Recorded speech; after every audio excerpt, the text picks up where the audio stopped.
আসসালামু আলাইকুম রহমতুল্লাহ। আমি ফয়সাল, সাথে আছি আপনাদের ফয়সাল ব্লগের আরেকটি নতুন ভিডিওতে আপনাদের স্বাগতম। আজকে কথা বলবো বাংলাদেশ বেসরকারি শিক্ষা প্রতিষ্ঠান এমপিওভুক্ত শিক্ষকদের নিয়ে। আমি যেহেতু একটা বেসরকারি শিক্ষা প্রতিষ্ঠানে চাকরি করি, সেই সাথে আমি বেসরকারি শিক্ষা প্রতিষ্ঠানের কম্পিউটার অপারেটর বা তৃতীয় শ্রেণীর কর্মচারী হিসেবে আছি। বাংলাদেশে বর্তমান প্রেক্ষাপটে বর্তমান দ্রব্যমূল্য যে অবস্থা, সেক্ষেত্রে আমাদের অবশ্যই জাতীয়করণ যৌক্তিক একটা আবেদন। তার জন্য গত 12 ফেব্রুয়ারি থেকে বেসরকারি শিক্ষকরা প্রেস ক্লাবে মানববন্ধন, অনশন, বিভিন্ন ধরনের কর্মসূচি দিয়ে আসছে। বিভিন্ন ধরনের সরকারি প্রতিষ্ঠানের সঙ্গে যোগাযোগ করার চেষ্টা করতেছে।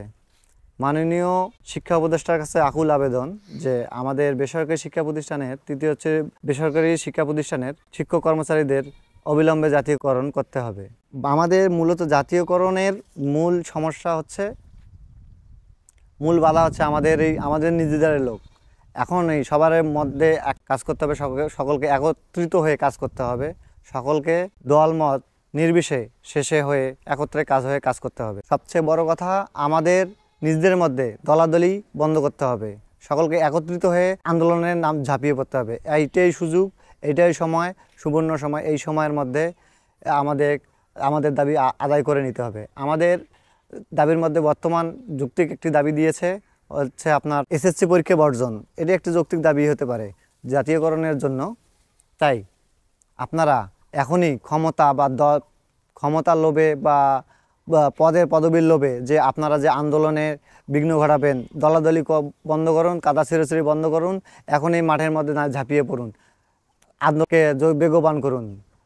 বেসরকারি শিক্ষা প্রতিষ্ঠানকে, এমপিওভুক্ত শিক্ষা প্রতিষ্ঠানকে জাতীয়করণ করুন। সরকার বাহাদুরকে বোঝাতে সক্ষম করুন যে বেসরকারি শিক্ষা প্রতিষ্ঠানগুলো যদি সরকারিকরণ করা হয়, সেক্ষেত্রে সরকারের কোনো লস নাই, সেক্ষেত্রে সরকারের লাভ আছে।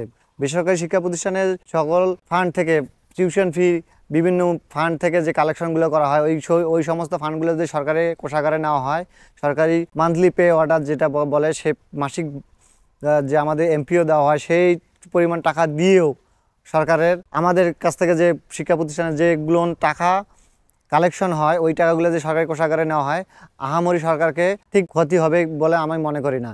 এতে সরকারের লাভ আছে, যেমন বিনামূল্যে বা কম খরচে ছাত্রছাত্রীরা সরকারি প্রতিষ্ঠানে পড়ালেখার সুযোগ পাবে, শিক্ষার মান উন্নয়ন হবে, অনেক মেধাবী স্টুডেন্টরা শিক্ষকতা পেশাকে বেছে নেবে। আজ শিক্ষকতা পেশাকে বেছে নেয় না, কারণ সে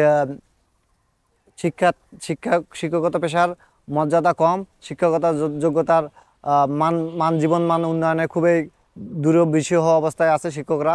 12,500 টাকা বেতন দিয়ে কিভাবে চলে আমি বুঝে আসি না।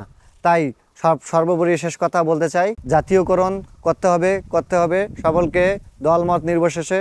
এখনই আন্দোলন বেগবান করার জন্য ঢাকায় দলে দলে যোগদান করুন। ধন্যবাদ। আমি ফয়সাল, সাথে আছি আপনাদের।